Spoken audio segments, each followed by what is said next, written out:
Welcome to the Dojo Talk Podcast. Please remove them shoes before entry. The master is here, and you still have not taken off your shoes.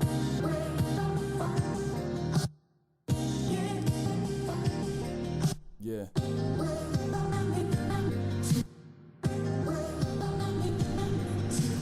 Living every day to define man's mission.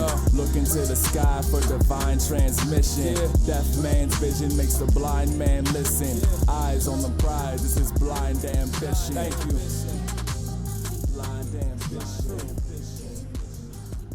Welcome to another episode of the Dojo Talk Podcast. This is episode 19. I'm your host, Serial Sensei, here with my co-host, Antaku. What's going on, man?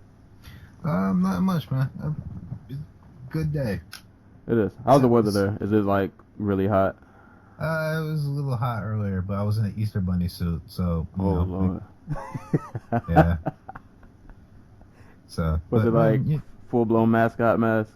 Oh, God, yeah. I couldn't see. Oh, man. I was afraid I was going to, like, run over children. It was terrible. But it wasn't that bad. Oh, man. I made a girl cry. So at the end of the day, it was all worth it. Speaking of mascots, that actually just made me think of something. I'm gonna leave a link to a video I saw on ESPN yesterday of I don't know if it was a baseball game, but like they were doing some kind of relay race between like it was like animals and presidents, and like in the so like in the middle of the race, the animals just start brawling. So like everybody's just fighting, and then Teddy Roosevelt, like, he runs by everybody, and it looks like he's gonna win. And at the last minute, the Easter Bunny jumps from like the stands and just clotheslines them. And it's if I can remember, I'm gonna leave a link. I love mascots. I thought that was the funniest video ever. So I'm gonna put a link to that so y'all can watch it. It's only like a 20-second clip, but it's so worth it. It reminds me of like, what was it, like ESPN like 10 years ago made a big deal because some like the Batgirl at one of like the Nationals games or the Expos games or whatever the hell they were called at the time, freaking just tripped Teddy Roosevelt. Like, I don't think it was planned. Hey man, that's what mascots do. I feel like you gotta cut them some slack. They're in hot suits all day. They gotta do something though. They have to. They are there to be physically abused. Right. But yeah, man. Shout out to the mascots of the world. But today we will cover UFC on Fox 24. And why Demetrius Johnson's the best fighter on the planet. Yeah, that is true. Oh, I guess have my biases about him. I'll put them out there to the world. I've been in a lot of arguments the last couple of days. Sheer bias on my part. But we'll talk about this card, and hopefully, time permitting, definitely want to cover some of this Rizin card. There were some definitely interesting fights going on. But yeah, all right, we'll just start with DJ versus Wilson Hayes. So I'll just kick this off. I'll throw my biases out there. I've been a Mighty Mouse hater for a very long time. A very very long time. I respect the game. It pains me to admit, like, to watch how good he is. But every time he fights, I'm waiting for somebody to take him out. And in the back of my mind, I know it's not going to happen. But, you know, I try to keep hope alive. But this fight, just like his last, how many ever times he's fought, like, he's good, man. This dude is, it's crazy that, like, if I remember his fight in WEC with, who did he lose? Was it Brad Pickett? Yeah. I remember that fight. Like, if you would have told me back then, like, this is the guy who would come to the UFC and just dominate everybody, like, I wouldn't have believed you. And yeah, man, it pains me to say, but he's on another planet. Like, the gap between him and everybody else is just, it's ridiculously far. So So my personal introduction to Mighty Mouse wasn't the Pickett fight. It was some of y'all might remember Nick Pace from the Pace choke, Pylori choke fame. He was the first bantamweight. He was one half of the first bantamweight fight in the UFC history that actually was a catchweight fight because he couldn't make weight. He submitted Will Campazano, but that was, I believe, Nick Pace's first fight in the WEC. And I know Nick Pace as an East Coast guy. He was teammates with my aunt for Team Tiger Showman. He's a Ring of Combat vet. I think he's the current CFF Cage Fury bantamweight champion. So that was the first time I ever heard about DJ. And I've been a fan ever since, I guess. Like, I didn't really become a fan until the second McCall fight. But it's just been crazy to see how good he's gotten since he became a full-time fighter. Because the man was working like full-time in a warehouse up until after the Dominic Cruz fight.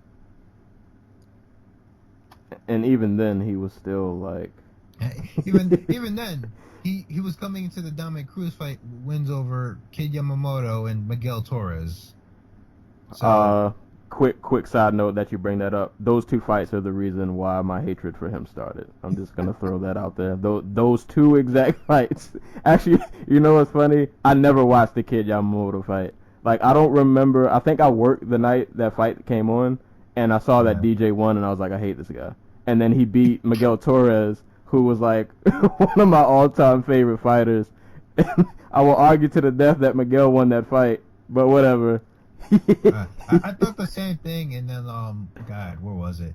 Because that fight was like primarily a grappling match, fight, yeah. DJ and someone over at Bloody Elbow, I think it was TP Grant, wrote an article where he scored the fight on the ground like they would at like Abu Dhabi or World Championships, and it turned out Mighty Mouse scored more points in just like a pure grappling match.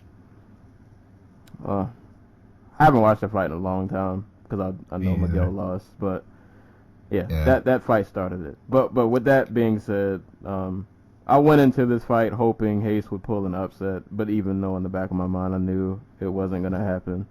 Like, DJ, like he'll like throw a jab, and like by the time you even motion to do a counter, like he's either out of the way or you're being taken down.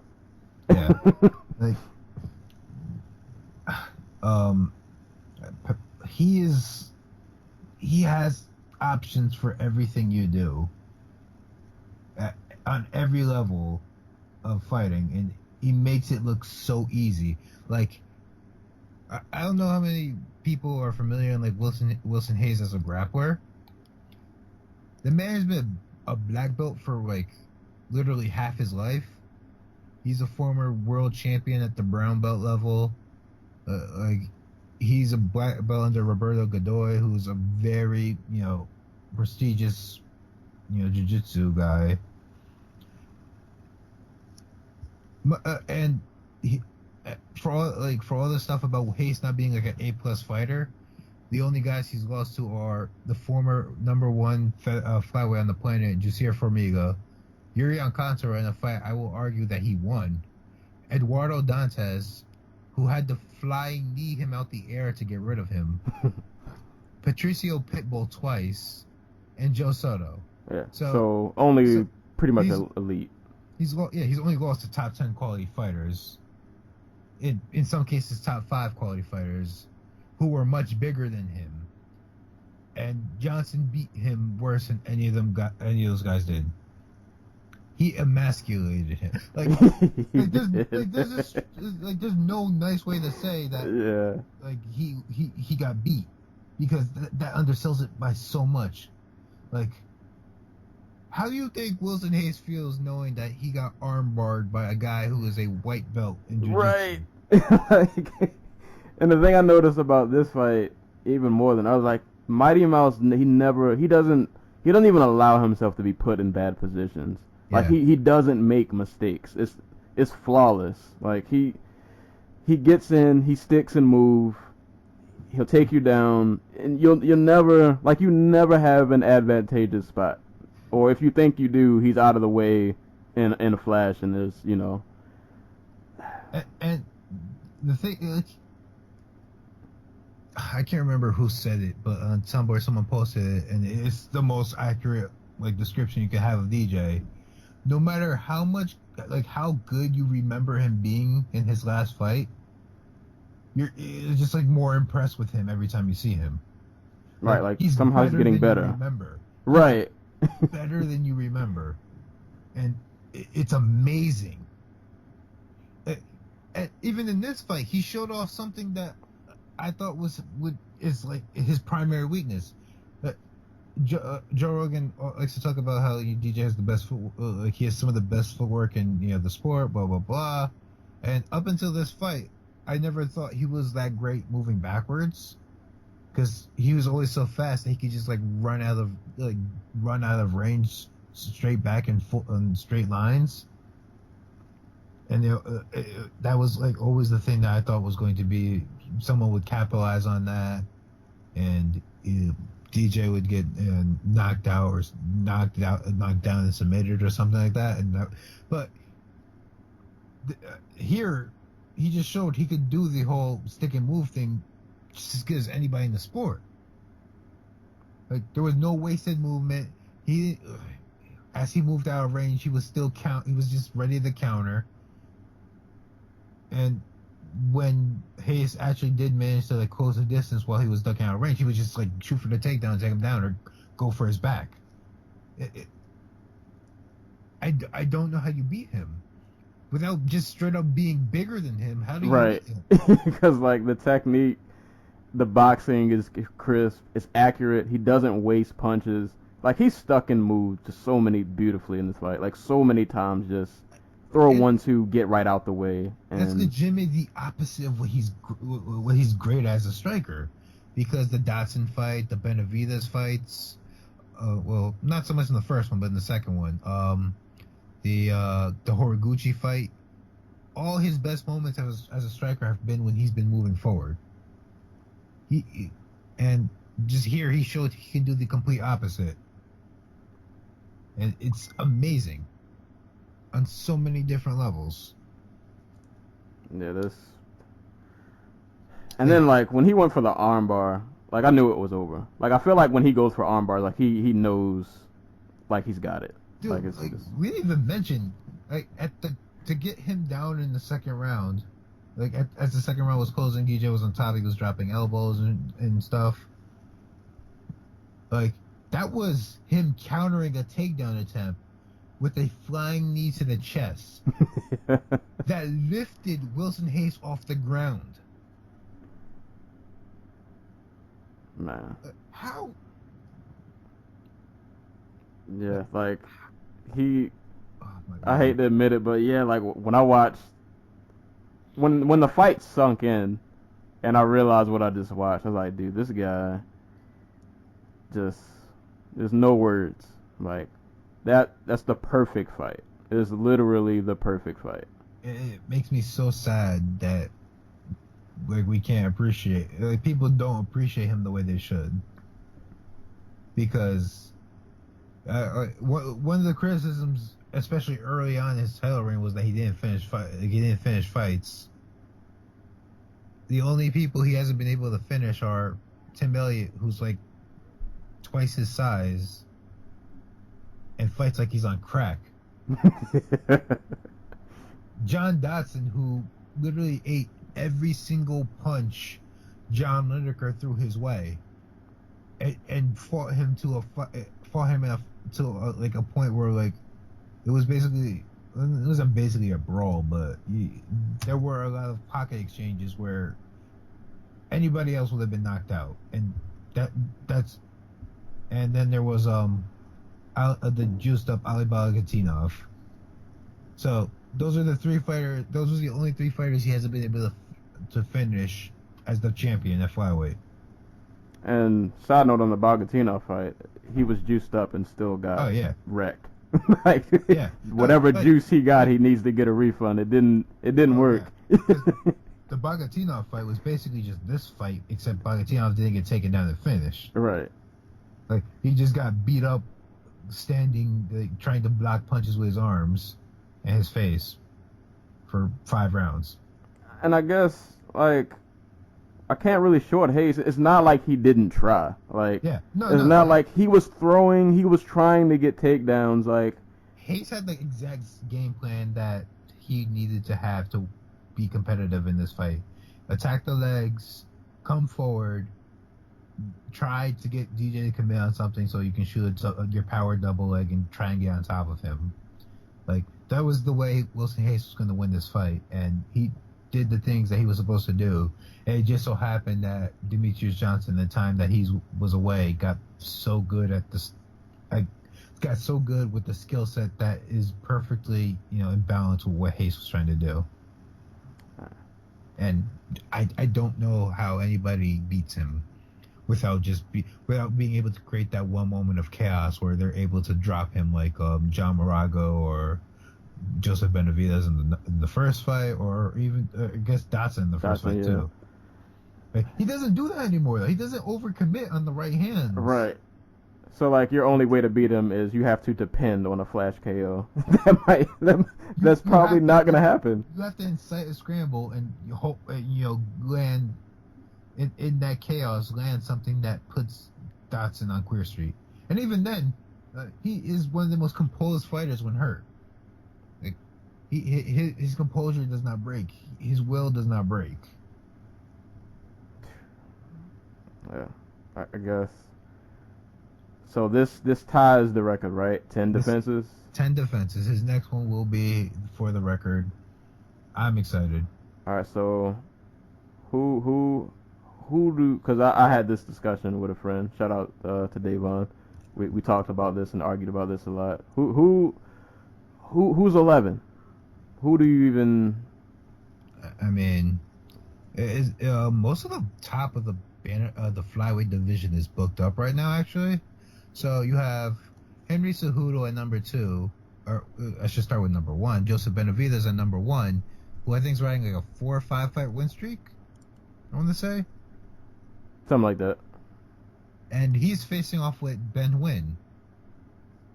And I think that's a fight that either one of those guys. I'm leaning towards Benavidez because he's the second best flyweight on the planet. But Joseph Benavidez is the second best fighter to ever fight at 135 or below. I'm gonna just put that out there. But yeah. So yeah, he's riding a 6 fight win streak. Man. And if he wins, I said give it to Benavidez. Like, I don't think anybody's expecting him to win. At the same time, like, how can you deny the man on a 7 fight win streak? What about? See, I was thinking that too. And as much as he probably earned it, I don't know if I want to see that fight again. But the other options did. I mean, what you got? Sergio and Cejudo. Maybe if Sergio wins impressively, they give it to him. But yeah, like I don't think you could get Cejudo title shot for 1 win, even though I thought he won the Benavidez fight, which by the way was, I'm looking forward to that rematch when it happens because I think Cejudo's got that firewood under his ass to improve. Like, oh, I can't just cruise here. I have a goal to meet. Right. I think that's like always been his thing. Like, his goal when he was 20 was to win the Olympic gold medal. And he trained his ass off to do it. Like, I think now that he has like people on his radar who he's gunning for, that'll push him to a whole new stratosphere of fighting. But yeah, like you can't give him the title shot when he's lost to Benavidez, and that was like 1 fight ago, and he's on a 1 fight win streak. Then you have, of course, if Pettis wins, they're going to give him the title shot. But I don't think he wins that fight. Yeah. I would love him to win, but yeah, I don't. And he's looked better, Oh yeah, he's getting better. Who was his last fight against? Was it? No, it wasn't Benoit. He lost to Benoit. Did he beat Chris Carriazo at the UFC or something like that? It was Chris Carriazo or Chico Camus, or I don't think it was Chico because they're teammates. It was Whoever it John was, Moraga. Moraga. It was Okay. Moraga. And I So, remember like his hands looked much improved that fight.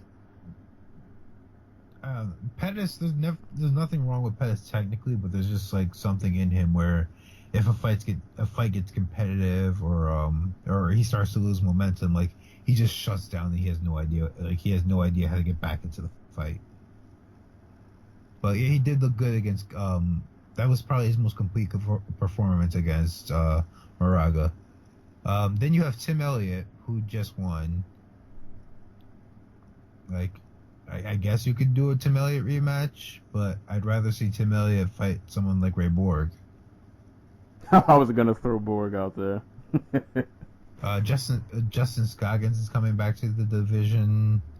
Brandon Moreno is fighting Dustin Ortiz this weekend. If he wins, that'll be his second top 10 win, even though he's only been in the UFC for 3 fights since like December or November or something like that. So, that's an option. Like, I don't like this idea that flyweights out of guys for Demetrius to fight like new guys, because I don't think that's true. Maybe they're not all compelling. Like I never thought Jones versus Glover Teixeira was going to be like a compelling fight. You know what I mean? But he was a credible challenger, especially coming off that Bader knockout. So I don't know. Like the thing is, we're not going.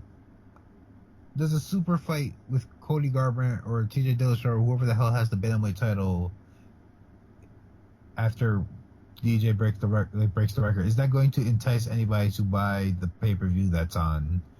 Is that going to entice more people to tune in on Fox? And do they potentially want Demetrius Johnson beating two guys who have, I don't want to say proven they're a draw, but like TJ fought on a card that had when it peaked 4 million people tuned in. You know what I mean? Right. He has brand recognition to some extent, and Cody Garbrandt, I think they see a star in. Like, whether that turns out to be true or not, I don't know. But they're gonna push it. He's the alpha male guy with the title. He has I guess he has charisma because he has a bunch of tattoos and has like a gun holster tattoo or whatever. Like, people eat that shit up. So, I don't know. I don't know what's next for DJ except number 11. Right. At this point.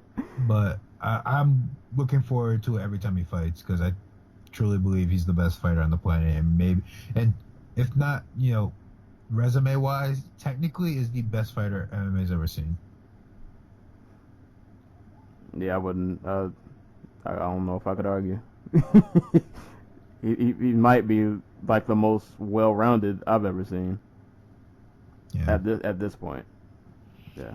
I don't know. I don't know what else to say about this dude, but he's killing everybody. And number 11 is pretty much inevitable unless we get an upset of like GSP Matt Serra proportions. Let's put this into perspective. Like, DJ's been so dominant that a fight that he won 4 rounds to 1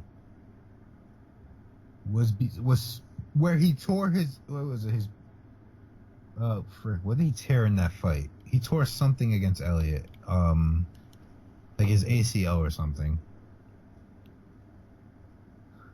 God, see, this is gonna bug me, but he tore something in his leg in that fight in the very first round and still managed to win the next 4 after losing the first. Like, that's what it takes to be competitive with DJ.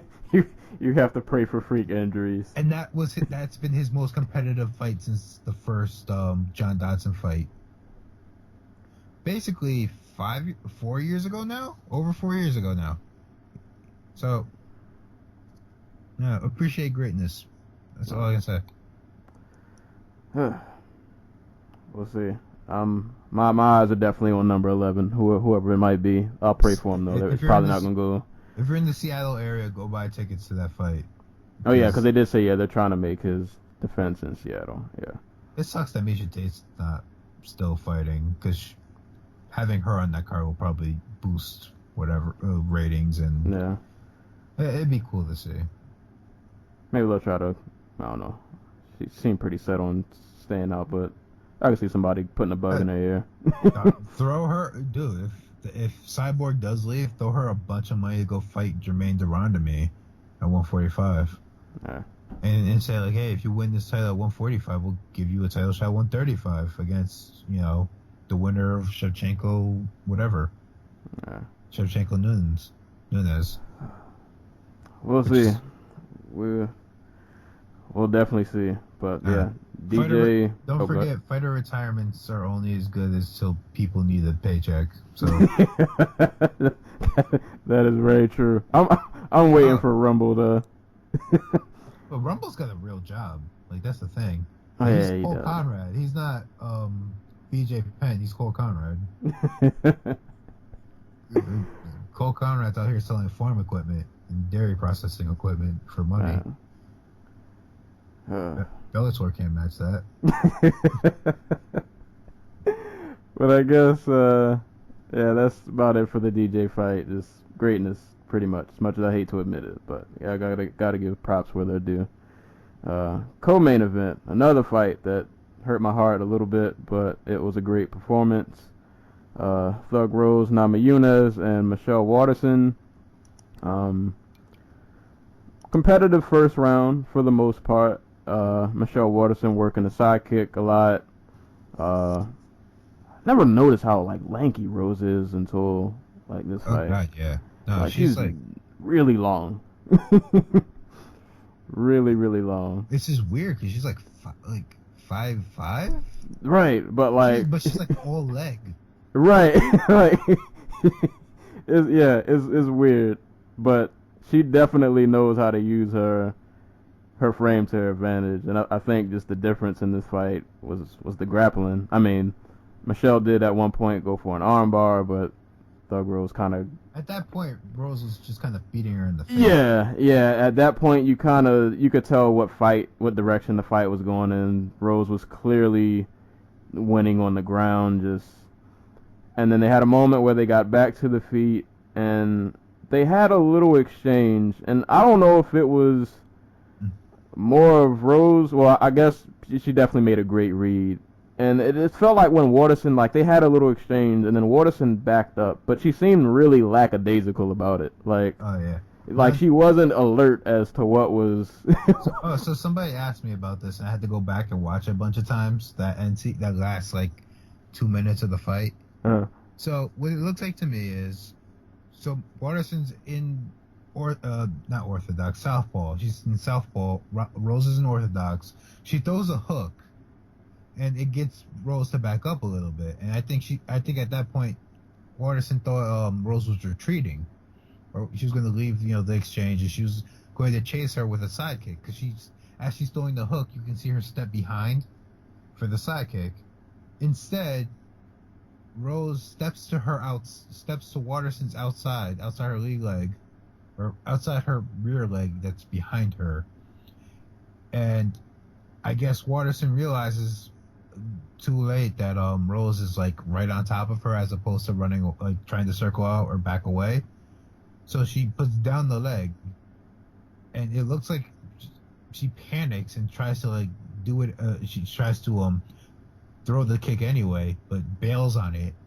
And at that point, Rose lands the right hand that forces Michelle Waterson up, and then she does the head kick where Waterson's legs aren't really below her, so it just doubles the impact. Yeah. And at that point, the fight was basically over. Yeah, it was. That head kick was clean. That was a vicious head kick. And yeah, like, the air just got sucked out of her after that. Like, after that, it was just dominance on the ground from. But yeah, Rose pounds her face for like a good 12, 15 seconds. And then Waterson turns to get up, and Rose just takes her back. Yeah, and rear naked choke. It's not even like she got like the whole she didn't get all the way to her back. She was like on her side kind of, but she's so long that it kind of doesn't matter. Yeah, she got under the chin, and just from there was all over. It was over. Like this is the thing. Like, Waterson I never thought Warrison would ever be a contender because she's just so small. Like, if the UFC had a 95-pound weight division, she could probably fight in it.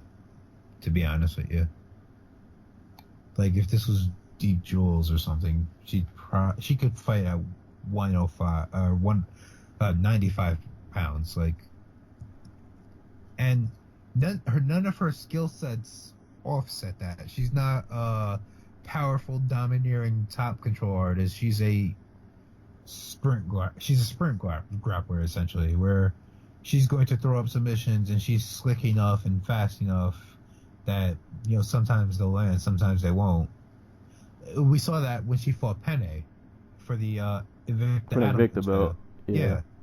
Like, and her striking game is relying on her being long and fighting on the outside, which is fine, but if you're just constantly giving people your legs, somebody, and you're not that tall, somebody can go over the top, somebody can take you down if they grab a leg, and you're kind of small, so you get pounded from the top.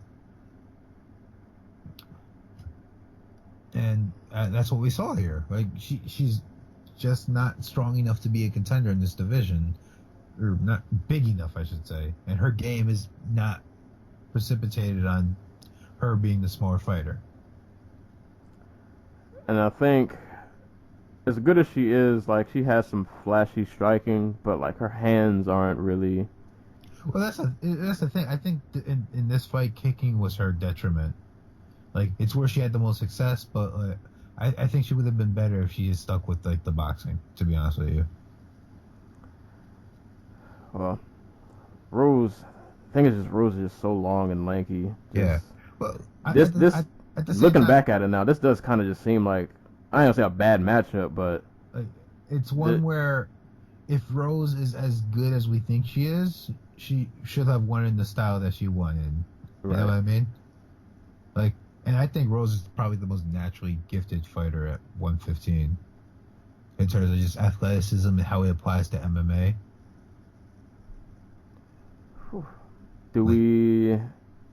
I guess is she? I guess she's pretty much a lock for a title shot now. I guess you would say. Co-main event on Fox. Not a whole lot of like the girls they wanted to fight for the title are nowhere to be seen. So unless Cynthia Calvillo just like, I don't know, gets to fight Claudia Gadelha and submits her for whatever reason, I think Rose is as good as a lock, basically.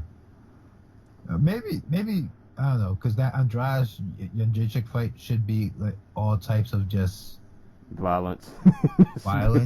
Beautiful violence. I expect both women to walk away with a few years less on their career. Right. So I'm assuming they might need some time off after that one. Especially if Jędrzejczyk wins and she ends up breaking her hand on freaking Andrade's rock hard head. Because I feel like that's a thing that could happen because she's had thumb problems before. So it's possible that they make Rose have another fight. They throw like her in there with Randa Marcos, or I doubt they'd give Carla Esparza a rematch. No, I don't think we're gonna. Maybe we get so Has she fought Torres? Twice. Fought Torres. Why don't I remember those? Were those both in Invicta? One was in Invicta, one was in the UFC. Her UFC one was the fight right before she fought Karolina Kowalkiewicz. Or Kowalkiewicz, my bad. It's really weird when you have a way of saying a fighter's name in your head and then you have to actually say it. Do we think, like, I like what I saw from Rose. You think I'm pretty sure she's gotten better. A lot better. And she's only going to get better. Better, yeah. But I don't know at this point. About just being all about the fight. I don't know if I pick her over Jędrzejczyk. Still, even with what I saw, I don't know. If either one of those fights gets to the ground, like I think she could submit both of them. Like, there's just such a, even with Andrade, who might have like a really big strength advantage. I think there's like a grappling disparity to be exploited. I don't know how she gets Andrade to the ground. Like, unless she lands like that big shot, like a head kick that just floors her. All right. But I give her a decent chance to be either one if she keeps improving. Like, I don't think she does it maybe on the first try, but she'll have her moments. Right. I think she'll whoever she ends up getting, because I'm pretty sure she's next in line. It'll be a somewhat competitive fight.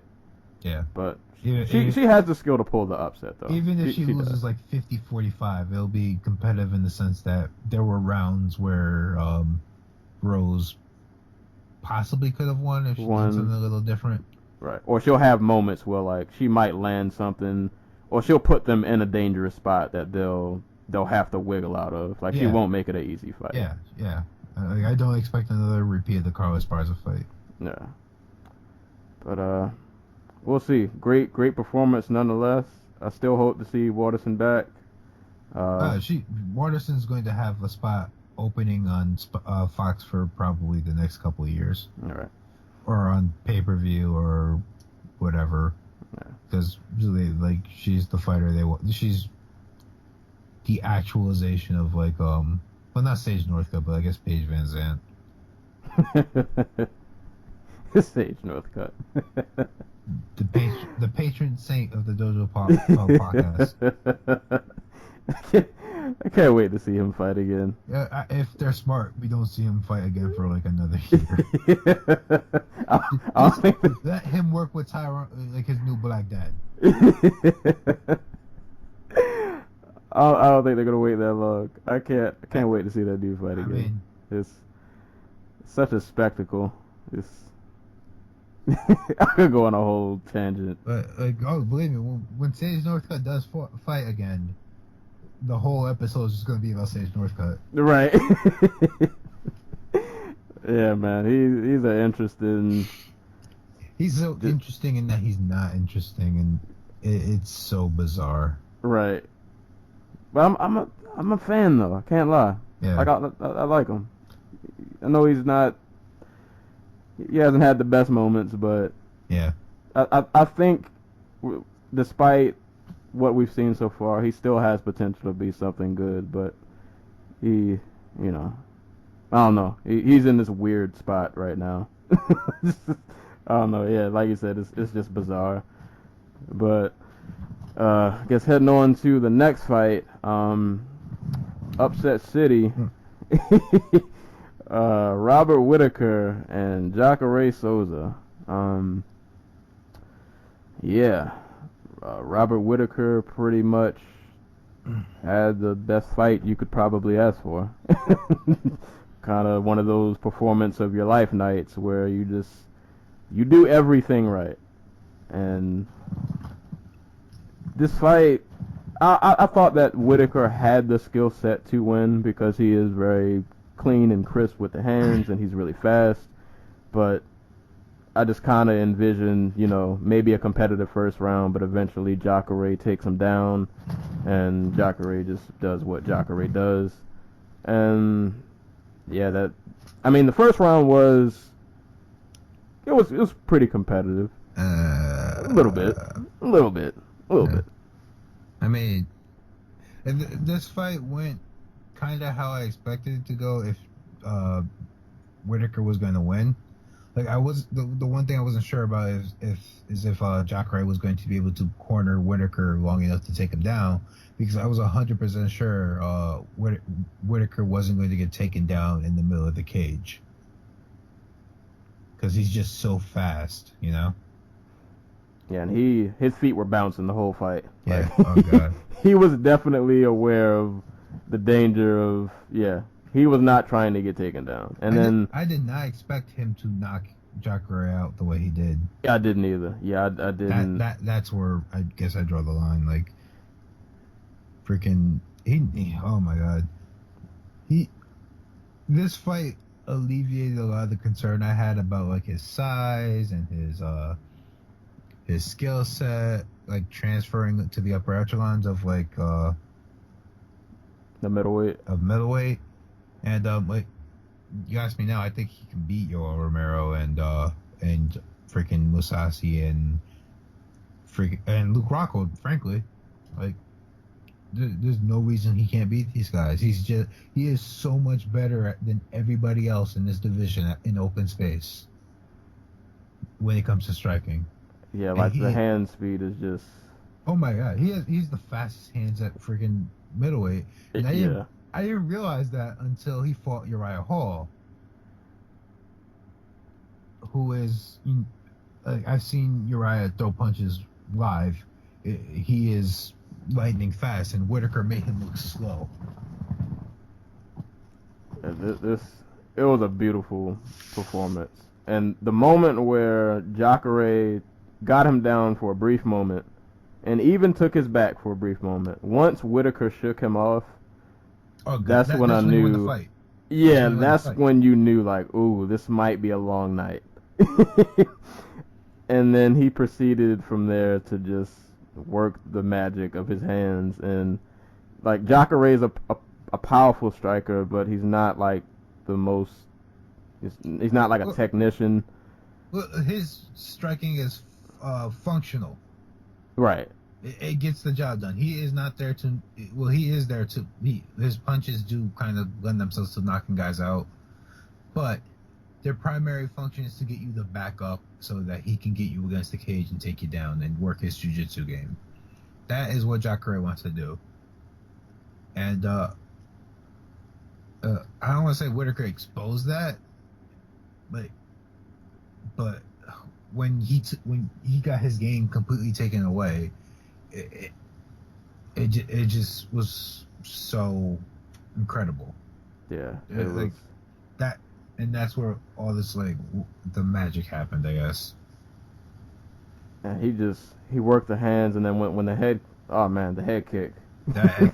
He caught him leaning and everything. Man, the head kick was just the look on Jacare's face, like after the head kick landed, like it's impending doom. Like you knew it was over. I think it's fair to say that Whitaker is a future middleweight champion. Like, not contender, champion. And I say that because Yoel Romero is, 39? In all honesty, I don't believe that. I think he's closer to, 50. I think his birth certificate's a fake. Yeah, thing is, I don't hold his age against him, because I don't care how old he is. The man is still a superhero. Don't get me wrong, but I expect that when he does drop off, it won't be like, this slow thing where he's still winning fights and he's still doing all this highlight reel shit. It's just going to be all of a sudden. All of a sudden, he gets hit and it just goes down. Like, all of a sudden, the explosiveness isn't there, and he's not getting takedowns, and he's not leaping in with giant right hands. You know what I mean? Yes. I expect that type of fall off for him. And Luke Rockhold can't stay healthy. Chris Weidman can't stay healthy and is losing fights, and I assume both of their futures are probably at 205. To be honest with you. I think the only thing keeping Luke Rockhold at 185 is the fact that Daniel Cormier is at 205. And, I could see that, but I would probably pick Whitaker over him. That hand speed is just. And range is going to be a problem for him in that fight, but I think Rockhold is his striking is probably the weakest aspect of his game. It's not that it's bad, but his boxing is not particularly fun. It's not Whitaker. It's right. Like that. And I was gonna say, I love Bisping, but if Bisping can knock you out, Whitaker can definitely. Oh yeah. Whitaker can definitely knock you out. Oh yeah. Yeah, nobody in that division is messing with the hand speed, and in this fight, he does a great job of sticking and moving. He knew what the danger was. He avoided the power shots. He was getting in and out. And then when he puts combinations together, you're in trouble. One day we might get Kelvin Gastelum and Robert Whitaker for the title, and that's pretty phenomenal to me. Right. That would be awesome. two former welterweights who. Hell, Wonder Boy just freaking lost on his second bid for a title at welterweight. Maybe he moves up and wants to fight a middleweight. See, Could happen. that's a rematch I'd love to see because I think Whitaker has the tools to win that one again. But not again for when if they run it back. Right. So with this win, I feel like I don't remember what Whitaker was ranked before this, but I feel like he just leapfrogged a lot of people. Look, here's the thing: Weidman's coming off a loss. He's coming off of 3 losses. Luke Rockhold's come off a loss and injury, and he's been out for a year now? Almost a year now. And we have no idea when he's going to when he's coming back. Yeah. Yeah. So that leaves Gegard Mousasi and Yoel Romero. Yoel Romero is I don't think Mousasi doesn't have a contract yet, so there's that. And Yoel Romero is as much as we love watching him, he's not really a draw. So let's say Michael Bisping beats George St. Pierre, if and when that fight does happen. I could see the UFC leapfrogging Yoel Romero to give Whitaker a title shot. If they that's gonna happen. I'm positive that's gonna happen. If they have a pay-per-view set up in Australia, like. They've had one for the past 2 years, so I'm assuming they might have one this year in November. If they need a main event and they need a pay-per-view quality fight, Whitaker Bisping, Tough Smashes champion versus a Brit in Australia. Yeah, like that the fight makes itself. Yeah, like. and that sucks for Yoel Romero because I think he beat the shit out of Bisping. And I don't know. Like, yeah, Romero's in a bad spot. Like, yeah, this is what happens when your country doesn't allow for pro sports. Thanks, Cuba. You guys could have been the guys who got Yoel Romero a title shot. Right. Yeah. Could have been his fan base. Ooh. Yeah, that sucks for him. Yeah. If that fight happens and Bisping wins, I'm 100% positive Whitaker's looking to leapfrog Romero. I don't even think they'll think about it. Just matchup wise. I mean, God, like in a perfect world, maybe I don't want to say Bisping retires, because let's face it, if Bisping beats GSP, he has no reason to come back. Yeah, that's gonna be a giant payday. Maybe Yoel Romero gets lucky and Bisping retires and he can just fight Whitaker for the title. Right. And I'd be A-okay with that. Man, that sucks for Romero. It really does. Yeah. I love Bisping though, but yeah, for Bisping's sakes and for argument's sakes that I always have with people, I hope he fights Romero. I don't want this to be the shadow of his retirement that you ducked. That you ducked Mr. Stoolgate. But yeah, man, Whitaker, this guy's on the radar now. If he wasn't already before, like he's definitely, yeah. If you haven't been watching him, you pay attention. The hands are coming. Somebody's getting them next. Whoever's next is probably. Yeah, it's not going to be easy outing at all. But moving down the main card, I guess you could say this was another upset of sorts. Renato Carneiro and Jeremy Stephens. Was Renato even ranked? No. If I remember, he only has 2 fights in the UFC. Yeah. So you go from not being ranked with 2 fights to fighting... Jeremy's top 10, right? I believe. Jeremy was like number 7 or something. Number 6, number 7 heading into this fight. And I mean, this was a pretty decisive win. Oh, he was number 5. Ooh. Yeah. So you go from not ranked to beating the number 5 dude, albeit a split decision, but he won it. I thought Carneiro won this pretty handedly. He won at least 2-1. Yeah. The crowd booed a lot during the fight. I thought he was just being smart. like MMA has this weird thing where if you're not just straight up brawling at every moment, like you're John Lineker, Right. then you're running away. But Yeah. and No, he did at certain points in this fight. Don't get me wrong. But that stuff drives me crazy. Where you just turn back and just run to the circle of the center of the cage.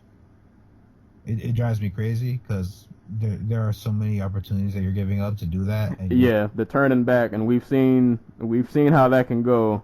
Shouts to us Overeem.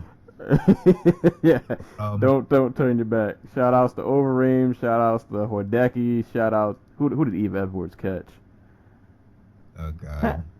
Josh Thompson. Was it Josh Thompson? Thompson? I think it was. I think that was his head kick. I think that was Josh Thompson. No matter who it was, man, turning your back is not a good idea. But yeah, it was Thompson. Yeah. Turning your back will get you brutally KO'd. Yeah. But Carnero, to me, just fought really smart. To me, he was very aware of where the cage was. He never allowed his back to get against the cage. He was constantly circling so he could just avoid the power shot. And he just stuck and moved. It was a sublime performance by a long out fighter. Right. Like I don't have much else to say other than like, oh God. I will say if Moicano's going to keep moving forward and keep moving up the rankings, having a tough fight every fight out probably isn't going to help him. You know what I mean? Because even here he looked good, but he still gave up a round. Right. Like, it was close enough where a judge gave the guy the other round. It's the Gustafsson Cormier thing. Like where if you're turning your back, it looks like you're losing the fight unless you're just like completely 100% tooling the guy. And Moicano does not have that type of power. So like you're playing with fire every single time. So does this type of thing work when you're fighting Frankie Edgar? You know? Yeah, probably not gonna. Yeah, against a dude like Frankie's caliber. And the big thing about this fight is it looked like Jeremy Stevens was trying to knock him out with every punch he threw, as opposed to just like putting his hands on him. Yeah, I think Jeremy just got frustrated. Yeah. Like, he couldn't get a rhythm going. Carnero was just not backing up on the cage. He was constantly circling, sticking and moving, and Jeremy just couldn't land like he wanted to. And yeah, it just kind of looked like after a while he just got really flustered. Kind of like the crowd did. Absolutely, like, yeah. God. Yeah. Like, in the third round, it looked like he was just ready to fucking go home. Right. But like, I did not come all this way for this bullshit. Right. But regardless, great win if you're Carnero, man. Oh, dude, yeah, like great win. Who else? Stevens' losses at 145 have been to an overweight Charles Oliveira, Frankie Edgar in a fight where he almost, I don't want to say he almost knocked him out, but he freaking rocked the crap out of him with that head kick. A Cub Swanson fight where he probably could have won if he didn't break his hand. And the Max Holloway fight, which is probably his most definitive loss. In terms of just not there being no fuckery. Yeah. So, yeah, like, this is a really good win. Because Stevens only loses to the elite of this division. I guess for Carnero, I mean, great win, but the fights are not about to get any easier. Yeah. That's a Shark Tank division, kind of somewhat in a similar vein to lightweight, where no matter who you fight in like the top 10 or 15, there are no easy comings. Everybody's coming to get you. Yeah. But good thing for him is I think everybody else is booked at the moment. Like, in terms of just like the top 10. Like, yeah. Is Edgar booked for somebody? He's booked for Yair Rodriguez. So yep. Namas is fighting. Namas is supposed to be fighting the Korean Zombie.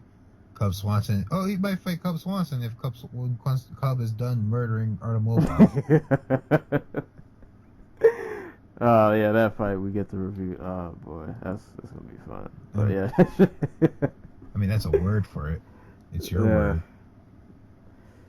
Yeah, I'm trying to be optimistic. I mean, At least it'll be probably fun to provide a watch. nice highlight reel. It'll be fun to watch Cub Swanson make Lobov stare off into the lights, Right. and Conor McGregor just have like a mental breakdown ringside. We'll see, but yeah, shout outs to Carnero. That was great performance. Moving down to Speaking of long out fighters, right, Alexander Volkov, former Bellator standout / he was champion there, right? At one point. it was yes, Yeah, he lost it to Did he lose it a minute ago? I yes, think he lost. Yeah. So yeah, former Bellator champ Alexander Volkov, former M1 second champ Alexander Volkov. GOAT. He's out there collecting belts. second fight in the UFC, and he gets one of my favorites, Big Country Roy Nelson, and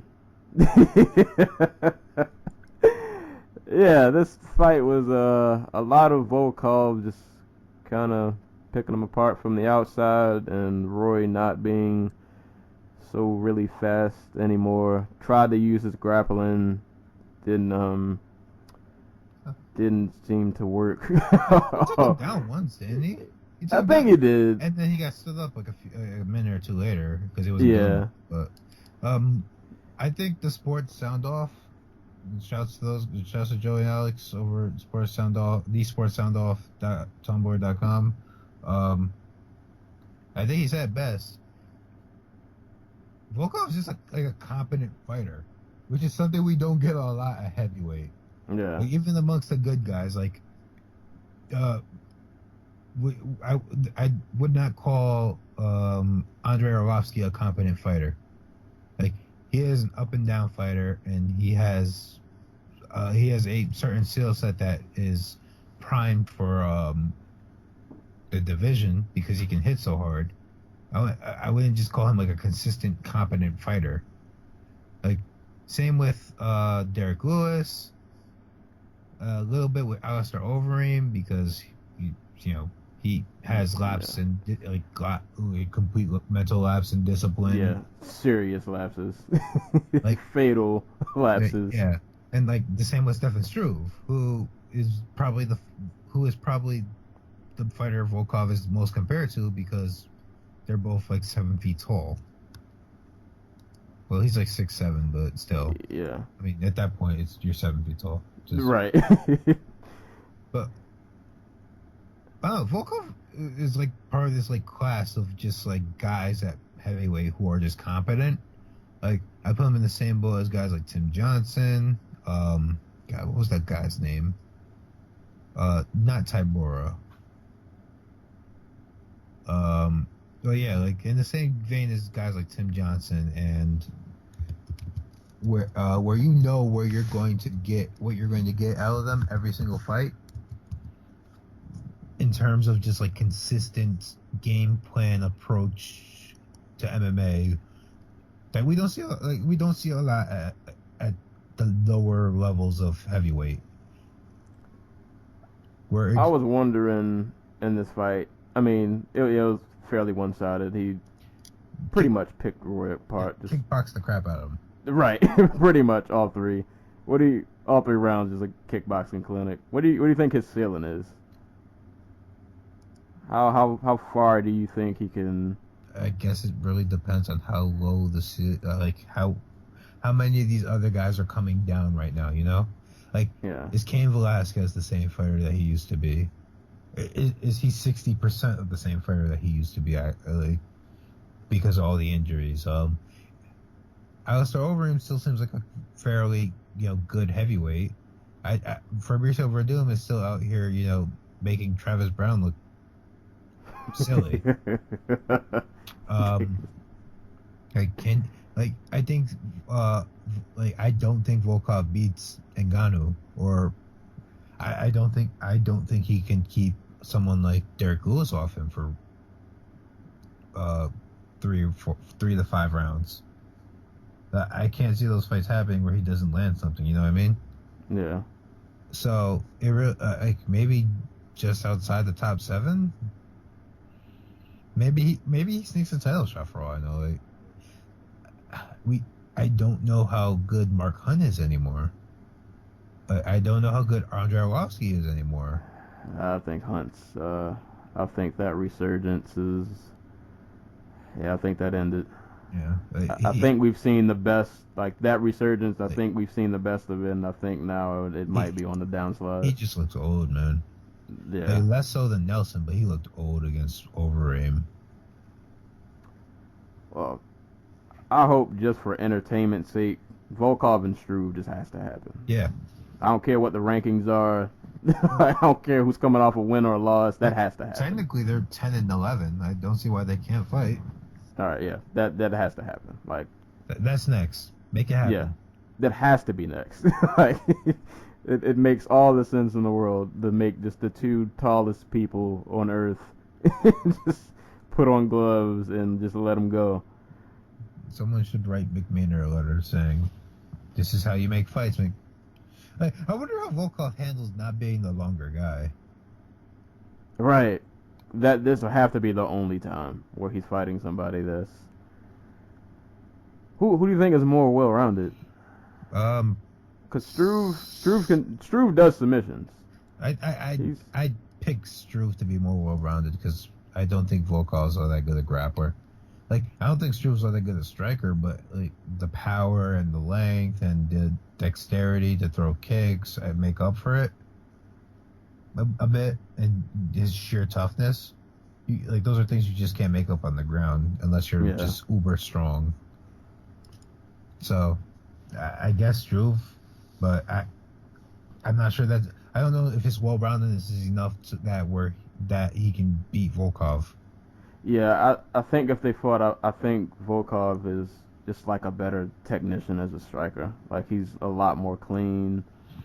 But then I don't know, Struve, he's pulled some crazy comebacks. Yeah. Dude can. Look, how much of those comebacks are like guys are pressuring him? They're beating the crap out of him in the first round. They either punch themselves out or they come out in the second round thinking it's going to be the same, and Struve is just able to go to war with them. Right. Like, God, I can't remember. Dude, Struve beat Stipe. Like, yeah. Like, that still blows my mind. There's something to be said for just being a really fucking tough guy, a heavyweight, and being able to throw punches. Like, that will get you farther at heavyweight than you will in any other division. Man. Because unlike in any other division, at one point, if you're throwing enough, you're going to land. And it's going to hurt the other guy. Because you're 250, 60 pounds. Right. So, well, we'll see. I hope that fight does happen though. I'm glad Volkov made his way to the UFC, and for one, I'm happy to see any heavyweight with any amount of talent come over. But I'm glad he made his way over. I fully expected Volkov to kind of just wash out in the UFC because he was.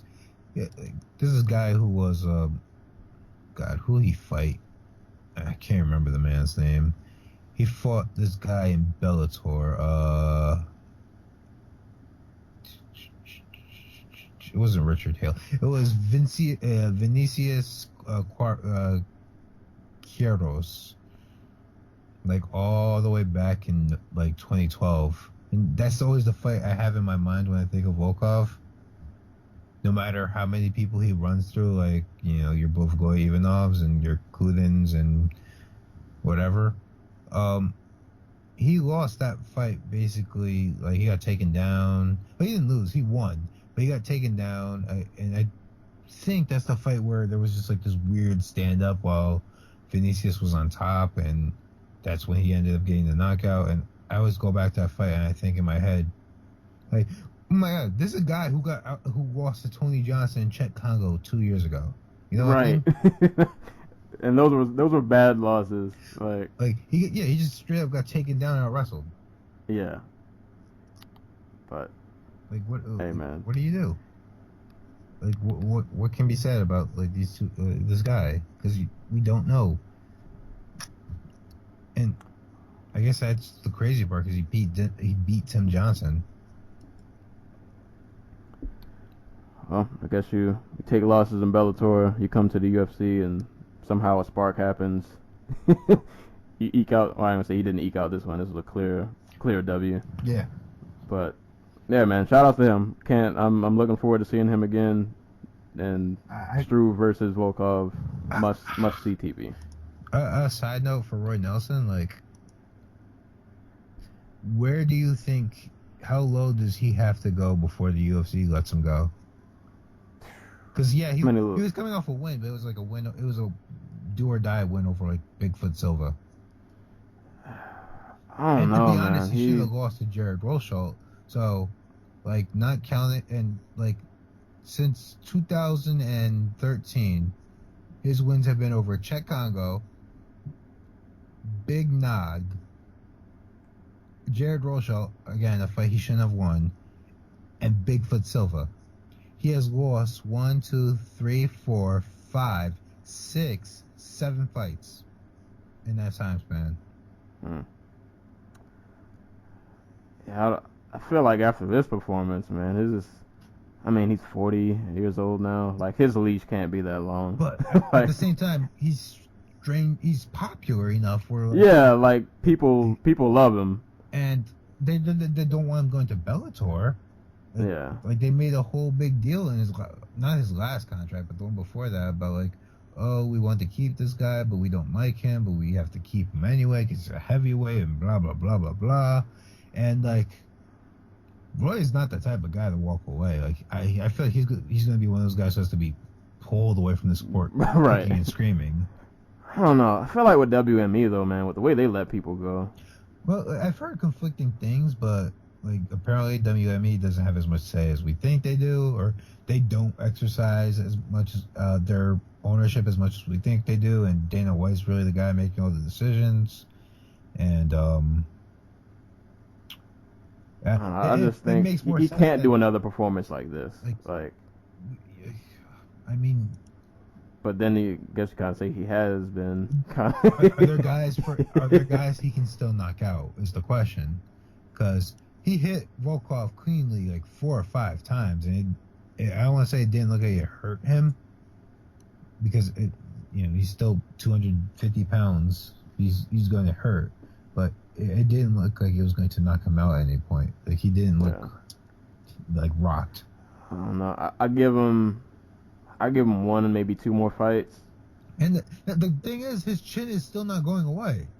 Right. He can take punishment like I've never seen before. Just a year ago, he freaking ate everything Derek Lewis had to throw at him. Like, this man... He survived how many rounds with JDS? Was that a 3-round or was that a 5? That was a 3-round. That was... God, that was like 7 years ago. I'll never forget. That was a savage beating. And 7 years of wars and getting his ass beat and like just repeatedly punched in the face later. He's still tough as shit. He's still there. As long as he can take a punch, I think he's going to think he can still fight. It's hard to say. I think though, with performances like this, especially now, because now you're losing to it's not even the elite anymore. You're losing to the up and comers. Like, I think you do 1 or 2 more performances like this. I think they're opening the door. I think they're nudging it open, and they're pointing for you to. Yeah. I do hope though, whenever he leaves, I hope he gets 1 more. I just want to see 1 more overhand right. I don't even care who it's against. Just 1 more. You can go to Bellator and fight Czech Congo for the title. It's the rematch we all want. On that note, well, I guess that covered the main card. Well, actually, that was the start of the prelims. That was? Yeah. Oh, I didn't even know that. Well, moving on to the next fight. This was the one fight I had circled. Been waiting for this for I don't even know how long. Tom Duquesnoy, right? Tom Duquesnoy finally makes it to the UFC and debuts against Patrick Williams, and I'm glad that he actually took some bruises in this fight. Yeah. Because the first round, man, he got rocked a couple of times, but what I liked and what I loved about it is even when he gets hit, like this dude he only knows forward motion. Yeah. Even when he got hit, he never looks panicked or He doesn't look like it's like he doesn't care that he got hit. Yeah. Like, Like he kind of his calmness and his just like composure just remind me of Geiger Mizasi. yeah, it's a real just kind of almost like I don't care demeanor. I'm gonna do what I'm gonna do. Like yeah, and that's how he fights. Yeah, Or, like he and just does crazy shit like freaking standing elbows across your face and like just stepping knees in the middle of the cage and they land because he's just so good at this. yeah, and he spent the first half of the round. Patrick kind of took it to him. He dropped him. He got takedowns, but towards like the latter of the first, he started to throw those knees, and they were landing. And then at the end of the first, he got the elbow. I don't remember at what point in the first round he landed this, but he landed a knee, and you could see Patrick Williams just fold. Like it was at that moment that just like all his just strength just drained from his body. Right. And it was so weird because he had so much energy like in the first. Yeah. And then like, when that second round started, they were talking about him gassing in like the second round, but like Dukenwalt was fucking him up with those knees. Yeah, I think those knees probably did a lot more damage than because for people like if you've never watched him fight, I've never seen nobody throws knees and elbows as much as he does. At least not in MMA.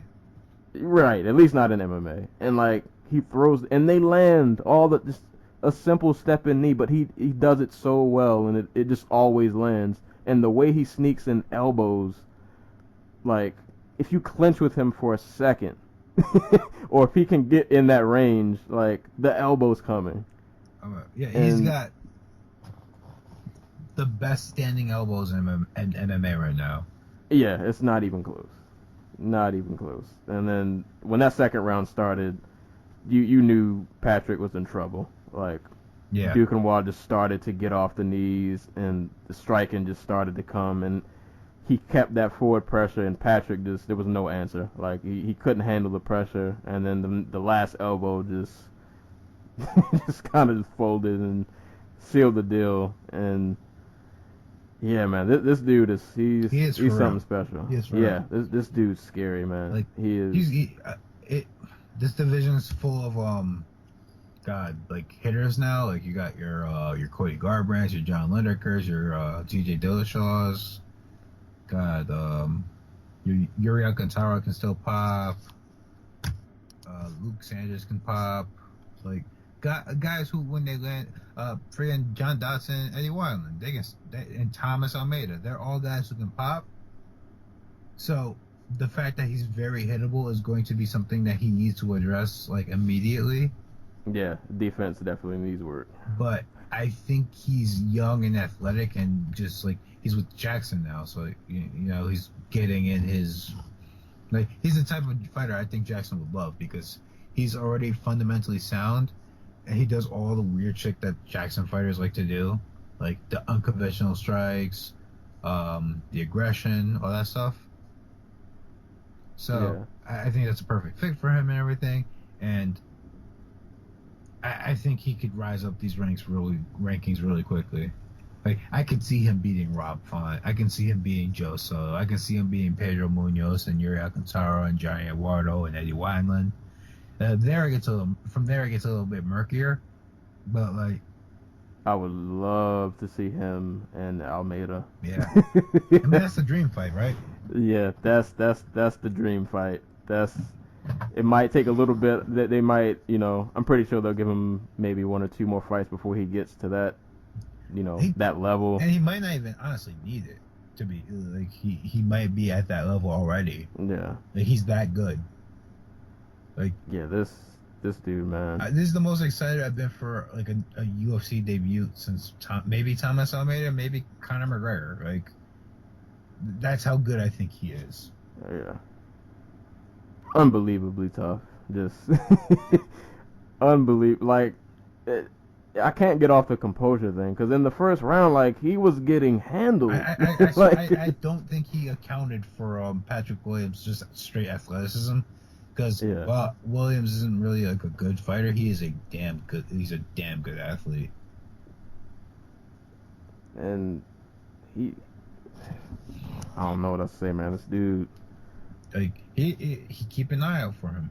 right? That's all I can say. Definitely keep an eye out. This guy is. Even if we're overhyping him, and it turns out he just can't crack that top 5 or top 10 or whatever. He is just a fun ass guy to watch. Like how many guys in the sport can throw like the step in knees and the standing elbows and can like just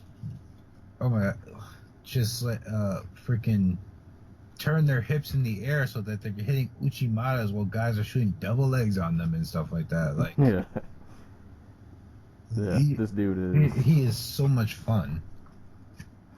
Yeah, so yeah, if anything, if he never becomes champ, he's gonna put on so many fights that you'll never forget. He's gonna rack up some bonuses. Yeah, he definitely is. He's got fight of the night just written all over him every fight. Yeah, man, definitely keep an eye out on him. I don't know, I'm looking at the time. You want to keep going down the prelims, or you want to give Rizin some? Let's see. This is one fight really quick to give a shout out to. It was the best fight of the night. Tim Elliott, Louis Smolka. If you like grappling, if you like MMA jiu-jitsu and just flow grappling and just guys moving from one thing to the next with like they're hunting submissions, they're trying to get positional dominance to throw ground and pound and stuff like that. That's the fight. Elliott looked amazing.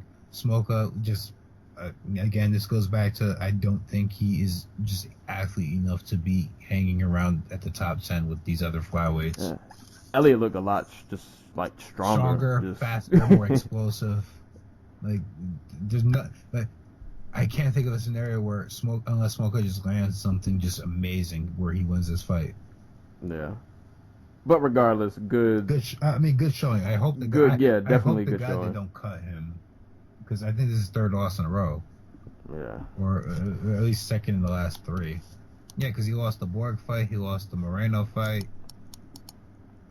Yeah, this is his 3rd loss in a row. I hope they don't cut him. He's good. He's too good. He's too good and too fun to go back to regional scene.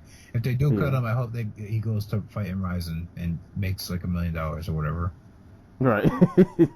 So yeah, shout out to that fight, and I'll give a quick shout out to Aljamain Sterling.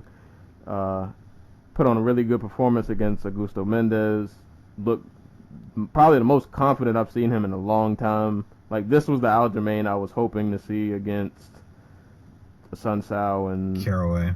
Yeah, and Caraway, but he looks like he's getting back on the right track. So shout outs to him, and then just real quick, just to blaze down the rest of the card. Shout out to Devin Clark. Anybody at 205 who looks remotely good, I'm a fan of. So shout out to him. Anthony Smith, Andrew Sanchez was a nice, fun rock'em sock'em fight that ended with a head kick. Shout out to Zach Cummings getting the guillotine choke over Nathan Coy. And fuck that ref. Oh yeah, was that the fight where he was out for like? Yes. Yeah. He was out for a long time before the ref even like if you're at the point where you're checking his hands, man, like if you had to check both of them, it's pretty clear that he's not getting back up. Yeah, he was out. And then shout out to Caitlin Vieira getting a decision over Ashley Evans Smith. And yeah, so that was UFC on Fox 24. Solid. And now, right, was a definitely solid fun card. A lot of good prospects, good matchmaking, and Tom Duquesnoy. So, and next, real quick, we won't go through this whole card, but Rizin, what, 5, I believe. Are they numbered? Yeah, it's Rizin. Is it Fighting Federation? Is that what FF stands for? Yes. Yeah, so Rizin Fighting Federation 5 happened, I think, was this last weekend? Last Sunday. Sunday. So this was headlined by Tatsuya Kawajiri and Anthony Burchak, 2 former UFC fighters. You didn't watch did you watch the Kawajiri fight? I did not. Alright, so I'll just run it down real quick. Pretty much a Kawajiri fight. Lots of grappling, a lot of top position, ground and pound. I think in the second round, Burchak did get off some good strikes, but Kawajiri got him down again and kind of just did what Kawajiri does. But I'm always happy to see Kawajiri fight. I kind of wish he was still in the UFC, but he's over in Rizin. I'm pretty sure he'll be well appreciated over there. Probably making more money too. Definitely, probably making more money. I wanted to point out, I had never even noticed this. I like Rizin's format of the 10-minute first round and the 5-minute second round. It's weird, but I kind of like it. It's the potential for boring fights to really just drag out that first round. That is true. But that is true. And we're not in the era where heavyweights can go 15, 20 minutes anymore because I was gonna say because steroids, but they're in Japan, so they can also do steroids. so literally, Amir Akbari has no one to blame but himself for his gassing against Krokop. Or in general, because he does seem to gas a lot. But back on it, I did watch the Amir Akbari Geronimo Dos Santos fight because I'm a pro wrestling fan, and this is probably the closest fight to a pro wrestling fight where it's just two large men. All right. I see a still picture, and Dos Santos is wearing, is it like a gorilla mask? Yes. Or something? Okay. Yeah, I didn't see this fight, but this looks, have you never seen Mondragon, before, he's a bodybuilder. He's just straight up a bodybuilder who does not hide the fact that he juices at all. And then you have Amir Akbari, who is somebody who got kicked out of the World Amateur Wrestling Federation, or whatever the hell they want to call themselves now, the United World Wrestling. He got kicked out because he got caught cheating too many times with the roids. So this is just a juicer's dream fight, and Amir beat the shit out of him. Took him down, got the crucifix, and just landed ground and pound. And it was really quick. Oh, the build up for nothing. Alright, I might have to go back and check that out. Man, shout outs to Kyoji Horiguchi, man. So I didn't see. Did you watch this fight? So I didn't see the fight, but I saw some GIFs and some highlights, and man, I don't think he just beat Yuki Montoya up dude. And I can't remember if it was the beginning of the first round, but he almost had a Fedor Arlovsky moment where Montoya went up for I guess it was a flying knee, some air maneuver he was trying to do, and Horiguchi just floored him with the right hand, man. Horiguchi looked, this was a dominant here's performance. The thing. Horiguchi's still training at ATT, despite the fact that he now is fighting in Japan. So he's still getting better, even though he's not fighting the same caliber of UFC fighters. So I expect him to blaze through this Rizin tournament that they're throwing, and just murder people. He looked really good, man. He dropped Montoya plenty, at least two or three times. I think I saw a GIF where he kicked him in the body and Montoya folded over he was just breaking. Yeah, he and I mean, shout out to Yuki Montoya. He was trying to put up an effort, but dude, Horiguchi just was on another level, and he was even working takedowns. He looked really, really good, man. Oh, shout out to Horiguchi, who has a Reebok deal that's probably worth more than all the fighters on the UFC Fox card. I saw the pictures of him after the fight, and he was just rocking some Reebok gear, some Reebok shorts, and they were better than any of the ones the UFC have. Man, this dude, it's a tragedy that he's not in the UFC right now. Well, it's a tragedy that they could have given more than 2 fights a year.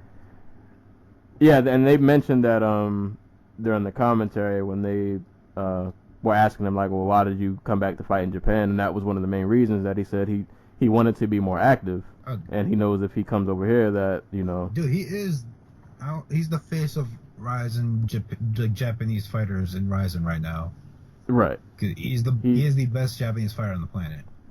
Yeah, man. This guy, keep an eye on him, even though he's not in the UFC anymore. Like, he's gonna be in Rizin, probably just with obliterating people. With the way UFC's cutting top 10 fighters from the freaking division, like they cut 3. Well, not top 15 fighters. Like he's going to end up fighting some ranked dudes eventually, I guess. Right. Like Yuki Montoya here was like the best flyweight still fighting in Japan. Freaking Zach Makovsky and Ali Bagatinov are out like running around out there in Russia right now. Who knows what's happening with Louis Smolka? Like, Yeah, so a lot of potential for more just fun fights for. Yeah. So, but yeah, dominant performance. Yeah. Shouts to Koruguchi because we're gonna make that money. Right. Let's see. I'm just kind of scrolling down here. I guess real quick, I'll talk about the knockout since that fight didn't even really last all that long. Darren Cruikshank and Yusuke Yachi. This is a pretty fun fight, and Yachi telegraphed that he was going to knock out Cruikshank like 10 right. times. Yeah, so I mean, Cruikshank had good moments in this fight, but if you paid real close attention to how the fight was going, Yachi just repeatedly was just landing this counter right, and it was only a matter of time before. Literally everybody saw it coming except Cruikshank. Right. Cruikshank went for like a blitz, and I think Yachi threw like a left and then a right behind it, and it was like Cruikshank went face down through the ropes. Right, like yeah, it was bad, and he was out cold. Like, and Yachi landed like 2 other shots after that he didn't even need to throw. Like Cruikshank was, yeah, he was out cold. Yo, props to Yachi because that's a big win. That's because Cruikshank's he's a UFC quality fighter. Right. And a good fighter, albeit his UFC career didn't pan out great. We thought it might, but he's still a good fighter, and that's a good win. Yeah, and he flatlined him, all intents and purposes. And I think. Did you see his walkout?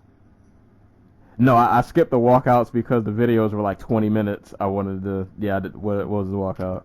Dude came out. I can't remember the song, but like, imagine the most American song that isn't like Hulk Hogan's theme song.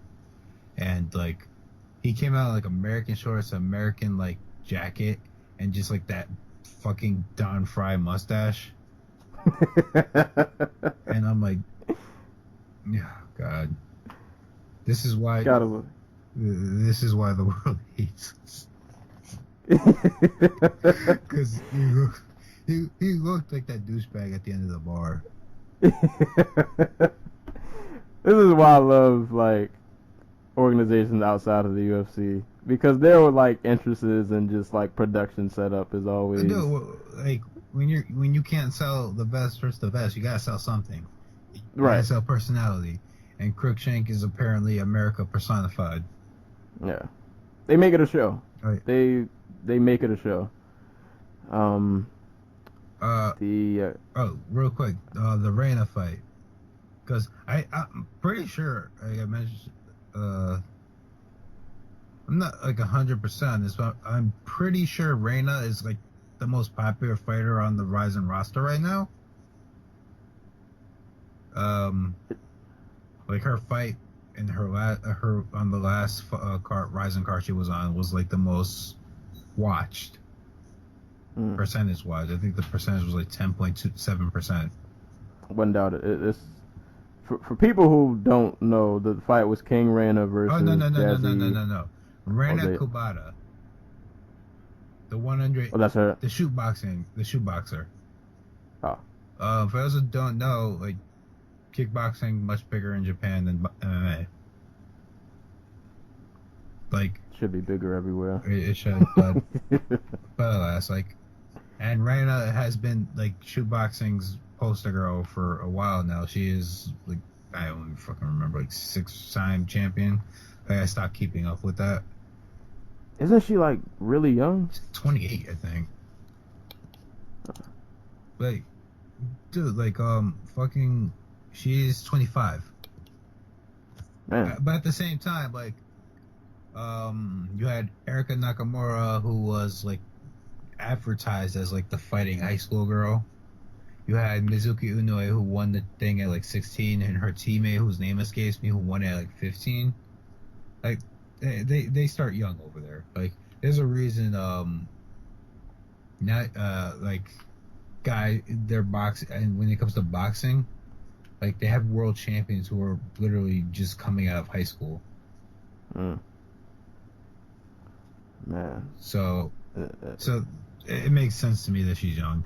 And quite honestly, like, I can see her being the best athlete on the planet, because she is so much better than any other atomweight when it comes to just like the striking.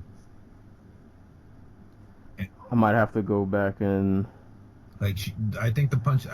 I think she got off like some stomps in this fight. She straight up like just dropped her on like a body punch that I think ended the fight, if I remember right. She landed a front body kick that freaking just like had Dora Perez just like bodied over, double over in pain. Yeah, it was just complete dominance against someone who has a little bit more experience in the sport. Did this fight in first round or second? First. I think it just lasted like 3 minutes. All right, I might go back and watch that. Yeah, because it has me really interested because they're doing the tournament later this year, and Reina's going to be in it, and I'm curious who they're going to get, because like except for Michelle Watterson and Jessica Penne, all the top atomweights are basically Invicta, fighting on the regional scene, fighting in Deep Jewels. Like, they're out there for Reina to fight.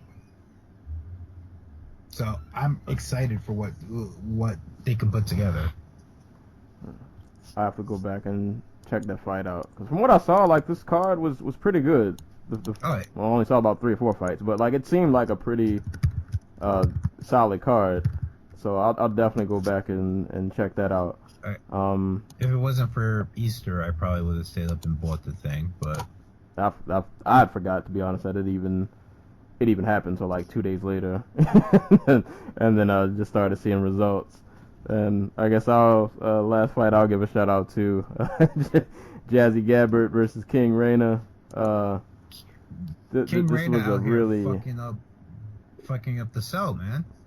You gotta put Gabbert over so they can do the big money fight with Gabby Garcia. Right. And just to paint a picture, so Reina is 5'2", I believe like 160, and Jazzy. That's probably like an out of shape. Well, not out of shape, but like I don't cut weight. Right. I don't cut weight. I don't diet. Right. That's what. So. That's what we're dealing with here. She's 20. She's only 20 years old, by the way. So 5'2", about 160. Jazzy is 6'1", like 190 or something like that.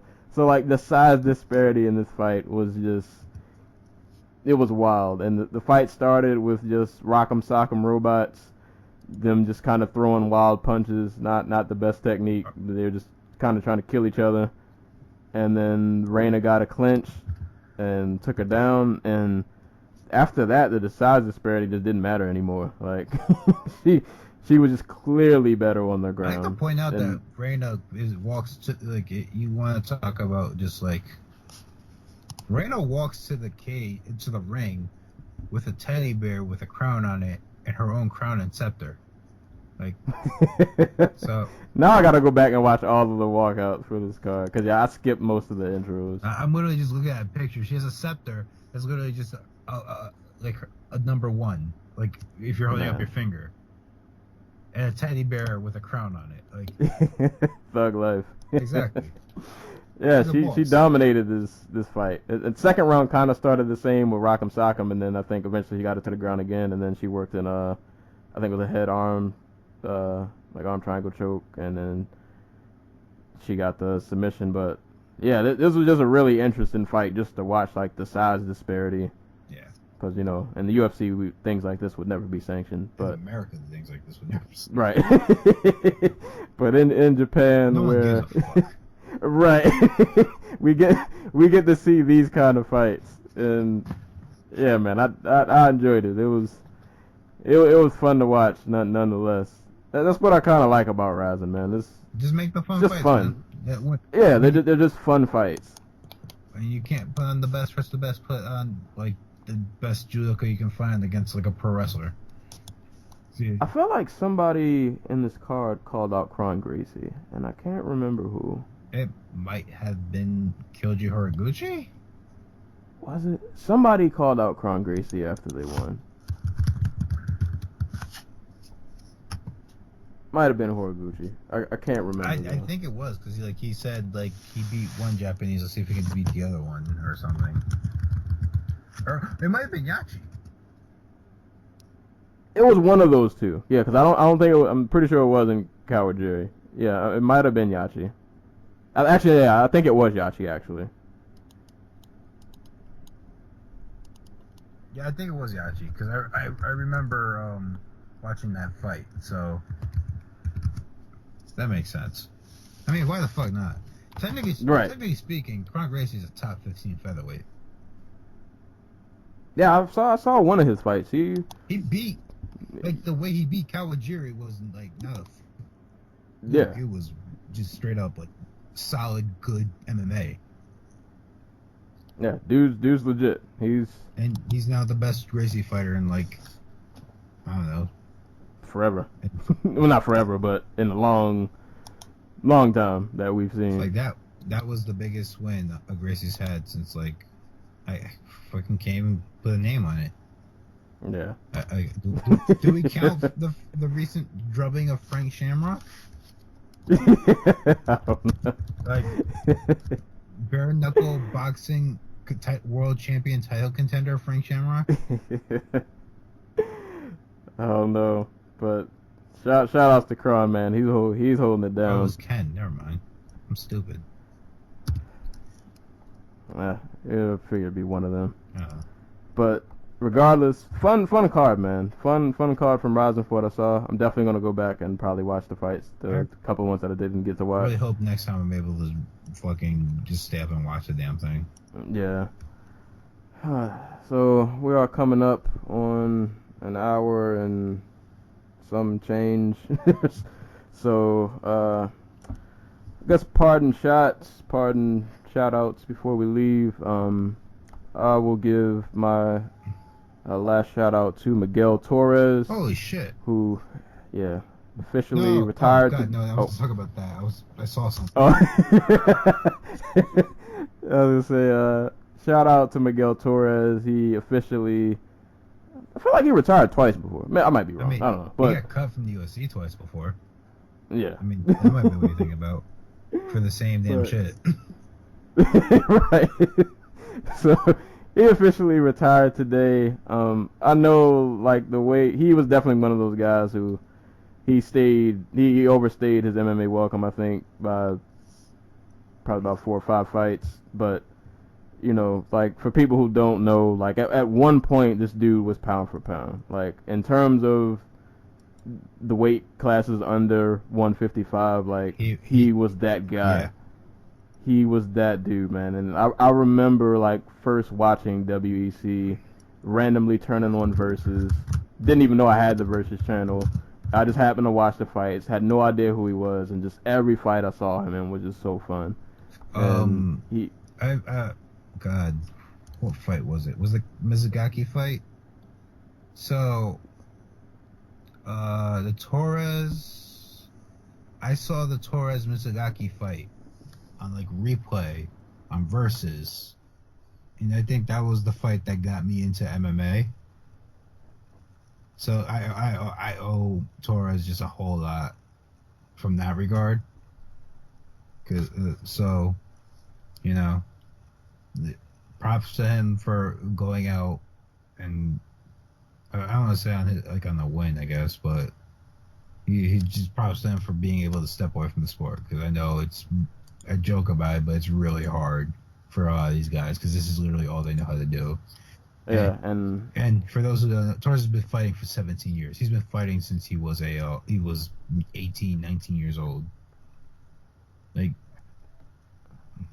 and his fights were always, most of them, just fun. Like, yeah, just fun. Like, to last that long with the kind of fights that he had is crazy. And I think the only thing looking back at his career, I do wish during his prime that him and Faber could have had a scrap. Yeah. But I think they were in two different, because Faber was at 45, I think, at that time. Yeah, so that never happened. But regardless, man, yeah, he was one of. I feel like when they got to the UFC, they tried to make that fight, and they just couldn't get it to happen. Yeah. So, yeah, I know a lot of people back in the day, like that was the fight people wanted to see. Unfortunately, it never happened. But regardless, man, that he was all-time favorite fighter, man. I loved watching that dude fight. And UFC career didn't pan out as good as I hoped, but still, for me, an all-time favorite. So, but best of luck to him and whatever he does after fighting and such. Yeah. You know, my parting shot's not gonna be as sentimental, but shouts to Bellator, because apparently their gate in Hungary was like $1 million. And for, if you're like wondering why that's such a big deal, God, freaking oh God, their gate in freaking Italy was $800,000. For those wondering why it's such a big deal, like the gate for Bellator 174 Conan versus Bud was like $100,000. The gate for oh God, I'm trying to find the fight that didn't have the gate for 171 Gillard versus Njokuani was $200,000, and the gate for well, I'm not gonna pull up another one, but you get my point. Unless you have Chael Sonnen, Tito Ortiz, or Fedor Emelianenko, I guess, on the card, you're not gonna do $1 million gate for Bellator. So I finally understand why they're going overseas so damn much, because they can pull $1 million gates in Hungary and Israel and for Italy and stuff. So I just learned something today. Bellator trying to do good in the world. Parting shot. Shouts to Daniel Strauss. After a year away, he's finally gonna defend his title. He's finally healthy, so I'm happy about that. That should be a fun fight too. Yeah. Albeit it is the fourth time they fought, but yeah, him and Pitbull. Pitbull's legit, man. Like he's one of those dudes outside of the UFC. I love watching him fight. Dude, I think he'd be so much better if he could fight at 135. Like I think he's slowing down. Well, maybe this is conversation for like next week and after we see how he does this week. But yeah, like the third freaking Strauss fight, the Corrales fight, the Whiteshow fight, like there looks like there's something that was off about him in those fights. And the Corrales fight, like he almost, I want to say he lost the first round or something, because it just looked like he's was hurt or couldn't pull the trigger or something like that. And I don't know. We'll see though. We'll see how he does. That should definitely be He looked like he was on his way to beating Benson Henderson. So right, he was definitely on his way to beating Ben though, which is who himself has seen better days. Yeah. But I guess this weekend we got the legendary main event of Cub Swanson and Artem Lobov. So nepotism. Yeah, that's the theme of this week: nepotism. We'll review that card for better or worse. I'm pretty sure that main event will be it'll be something. We can talk about it now. Cub Swanson just knocking out Artem Lobov. Right. Dude, his record is like 13-12. I didn't know that. In all fairness to Lobov, a lot of those fights were literally just him being like called like 2 days before and be like, "Hey, we need a replacement. This guy dropped out. Well, you want to come fight freaking Andre Winner? Yeah. Want to come fight Alex Enlund? Like guys who, do you want to come fight Saul Rogers?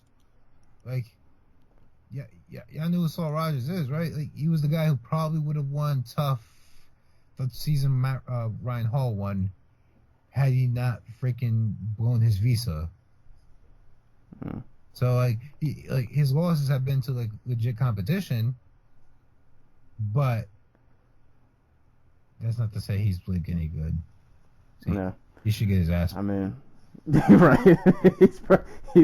he's probably gonna get tooled, or you never know. Maybe we'll see a crazy upset. But Maybe McGregor's confidence will just rub off on him, and he'll do the right, impossible. right. We've seen crazier things happen. Also, the return of Al Iaquinta, who retired to go do real estate. So when we talk about fighter retirements,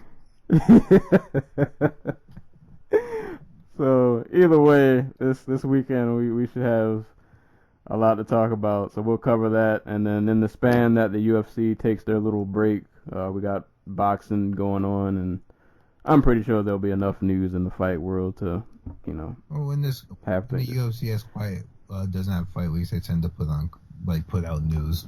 Like before UFC 211, I fully expect to have a date for Valentina Shevchenko and Amanda Nunes too.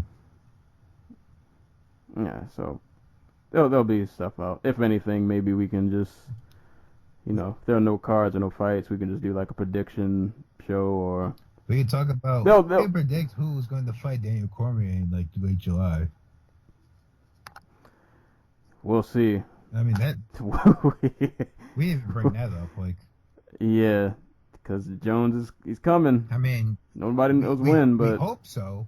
But Well, at the yeah. same time, we've been down this road before, we have, and Yeah, that's it plenty of hasn't time for ended. John Jones to fucking just hit another light post. yeah. Fingers crossed for the best. Hopefully, hopefully we can get that fight in like July or August or whenever. Yeah, he's coming back. But yeah, I'm pretty sure between now and then there'll be plenty of news and fights to talk about. So, but yeah, that's pretty much the show. So yeah, you guys check out that Rising card though, man. Look at stuff not UFC related, and watch other What's people. the Bellator card? Right. And yeah, because like Daniel Strauss and Pitbull, wait. these are legit. Wait, real quick, because you just reminded me. There's no Glory card this week, but there is a K1 card. Oh, Where is it? I have the posters somewhere. Yes, it is on Saturday. who's headlining?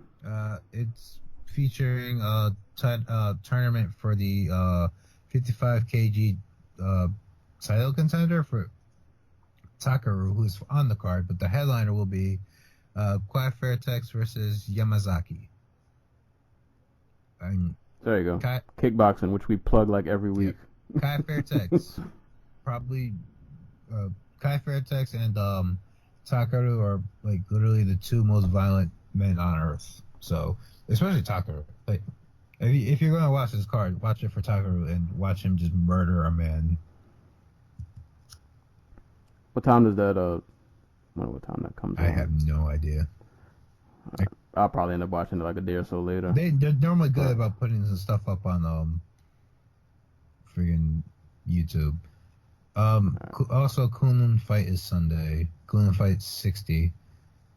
I could not tell you the names of the fighters on it. I think Arthur Kashenko's on it. God, I don't want to butcher this woman's name, but yeah, like there's don't worry. There's solid There's solid. Yeah, honestly, I've watched one of their cards and it was pretty fun from what I saw. So yeah, like if you're just looking for like quality kickboxing and fun kickboxing.